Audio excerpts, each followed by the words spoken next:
Hi అండి. ఇప్పుడు fabric painting గురించి కొన్ని డీటెయిల్స్ అన్నమాట. ఆల్రెడీ మీకు లాస్ట్ వీడియోలోని ఫ్యాబ్రిక్ పెయింటింగ్కి ఏ మెటీరియల్ ఉండాలో చెప్పాను. అయితే ఆ ఫ్యాబ్రిక్ పెయింటింగ్ గీసుకోవడం ఎలాగా, పెయింట్ చేసినప్పుడు కొన్ని మెలకువలు.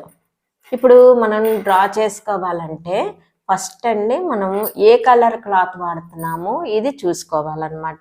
ఇప్పుడు నేను వైట్ తీసుకున్నాను కాబట్టి దీని మీద నేను ఎల్లో కలరు కార్బన్ పేపర్ వాడి డిజైన్ వేస్తాను. అంటే ఇలా పెట్టేసి ఎల్లో కలర్ కార్బన్ పేపర్ పెన్సిల్తో గీసామనుకోండి మనకు కావాల్సిన డిజైన్. సారీ, దీని మీద కాదు, ఇప్పుడు డిజైన్ని దీని మీద పెట్టి దీని మీద నుంచి ఇలా గీసామనుకోండి ఎల్లో కలర్లో ప్రింట్ పడుతుంది. అదే ఇది కొంచెం వేరే కలర్ అంటే స్కై బ్లూ, లేకపోతే ఇంకొక బ్లూ, లేకపోతే రెడ్ అలాగనుకోండి, అప్పుడు మనం ఏంటంటే ఈ కార్బన్లో వైట్ కూడా ఉంటాయండి. నాకు ఎప్పుడు వైట్ యూస్ చేయాల్సిన అవసరం రాలేదు. అంటే ఎక్కువ నేను వైట్ లేదంటే డార్క్ కలర్స్ మీద వేయడం వలన అనుకుంటా మొత్తానికి దాని అవసరం రాలేదు. వైట్ కార్బన్ పేపర్ అయినా యూస్ చేసి అప్పుడు ఆ షేడ్స్ అంటే అవి లైట్ కలర్సే, కాకపోతే ఈ ఎల్లో కన్నా ఆ వైట్తో వేసేసరికి డిజైన్ చక్కగా వస్తుంది అనమాట. అది ఒకటి. నెక్స్ట్ ఏంటంటే ఇంకా డార్క్ కలర్స్ అనుకోండి, ఇలా బ్లూ ఉంటుంది, బ్లాక్ ఉంటుంది. మీరు ఏంటంటే డిజైన్ వేసినప్పుడు ఆ డిజైన్ మరి ఇంకా మీకు దగ్గరగా అనిపించాలి ఆ క్లాత్ కలర్కి, అలా ట్రై చేసుకోవాలన్నమాట. ఫస్ట్ పాయింట్ ఓకేనా. నెక్స్ట్ ఏంటంటే ఈ డిజైన్స్ వేసిన తర్వాత, అంటే ముందు డిజైన్ వేసేసుకుంటా, తర్వాత ఫ్రేమ్ కంపల్సరీ వాడాలి. ఒక్క డ్రై షేడ్స్కి తప్పించి. డ్రై షేడ్కి కూడా మనం అవుట్లైన్ ఇచ్చి డ్రై షేడ్ ఇస్తాం కదా, అవుట్లైన్ ఇచ్చినప్పుడు మనం ఖచ్చితంగా ఈ ఫ్రేమ్ వాడతాము. ఆ తర్వాత మనం డ్రై షేడ్ ఇస్తాం కదా, అప్పుడు ఫ్రేమ్ వాడాల్సిన అవసరం లేదు. వాడినా పర్వాలేదు, వాడకపోయినా పర్వాలేదు, కానీ మిగతా ఏ షేడ్స్కైనా ఈ ఫ్రేమ్ అయితే వాడాలండి. ఎందుకంటే ముందు వేసినప్పుడు పర్వాలేదు వచ్చేస్తుంది అనుకుంటాం, కానీ దాని తర్వాత అది ముడతలు పడినట్టుగా మీకు కరెక్ట్గా అనిపించదు అనమాట. సో ఫ్రేమ్ కంపల్సరీ వాడాలి.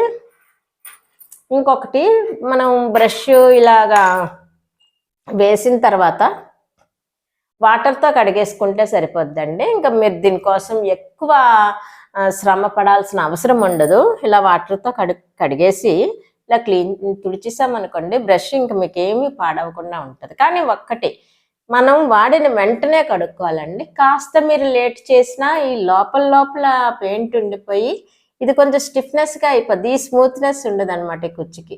అది చూసుకోవాలి. నేను రాసి పెట్టుకున్నా అనమాట, ఏది మర్చిపోకుండా అందరికీ చెప్పాలని, అంతే, ఇంకేం కాదు. అందుకే ఇటు చూసి చెప్తున్నాను. ఇంకా ఏంటంటే మనము డిజైన్ కలర్స్ ఎంచుకోవడం అండి. నెక్స్ట్ ఎంచుకున్నప్పుడు ఏంటంటే మనం ఈ వైట్ మీద వేస్తున్నాం కదా, మరి డార్క్గా వచ్చేలాగా ఎప్పుడు డిజైన్ ఉండకూడదండి. నెక్స్ట్ ఏంటంటే మనం అవుట్లైన్ వేసామనుకోండి, లోపల ఉండాలి షేడింగ్. అదే మనం అవుట్లైన్ వేయలేదనుకోండి, బయట నుంచి రావాలి షేడింగ్. అది మనం ఏదైనా డిజైన్ మీకు నేర్పిస్తున్నప్పుడు నేను ఆటోమేటిక్గా అవన్నీ చెప్తానులేండి, అదేం ప్రాబ్లం లేదు. అయితే కలర్ ఎంపిక ఎలా ఉండాలంటే, ఇప్పుడు వైట్ మీద వేసామనుకోండి, మరీ డార్క్ నేవీ బ్లూలతో వేసేసి, లేకపోతే డార్క్ కాఫీ కలర్ అలాంటివన్నీ వేసామనుకోండి ఎబ్బెట్టుగా అనిపిస్తుంది. లైట్ నుంచి డార్క్కి తీసుకొస్తున్నట్టు ఉండాలన్నమాట. అదొకటి ప్లాన్ చేసుకోవాలి అలాగా. నెక్స్ట్ ఏంటంటే మనము ఏదైనా మనం డిజైన్ ప్లాన్ చేసుకున్నాం అనుకోండి, ముందు మనం దేనికి వేయాలనుకుంటున్నాం, చీరకా లేకపోతే కర్టన్స్కా, ఇలాగా మనం ప్లాన్ చేసుకోవాలి. ఇది దేనికి వేస్తున్నాం అన్నది ముందు డిసైడ్ అయిన తర్వాత, ఇప్పుడు కర్టన్కి వేస్తున్నాం అనుకోండి, కర్టన్కి ఎలాంటి డిజైన్స్ బాగుంటాయి, కర్టన్స్కి ఎలాంటి డిజైన్స్ బాగుంటాయి అంటే లైట్గా బార్డర్స్ ఇలా ఫ్లవర్స్ లాగా వచ్చినట్టు, లేకపోతే చిన్న చిన్న బర్డ్స్ లాగా వచ్చినట్టు వచ్చి, అందులో సీతాకోచిలుక ఇలా ఉన్నట్టు, పువ్వులు దగ్గరలో ఉన్నట్టు అలాగా చిన్న చిన్నగా వేసుకొని, మరీ చిన్నగా కాదు మరీ పెద్దగా కాదు వేసి, సెంటరు ఏదైనా డిజైన్ ఇచ్చుకున్నా, లేకపోతే బర్డ్స్, మెయిన్ కర్టన్ అనుకోండి వెల్కమ్ అని రాసుకున్నా అలాగా చాలా బాగుంటుంది.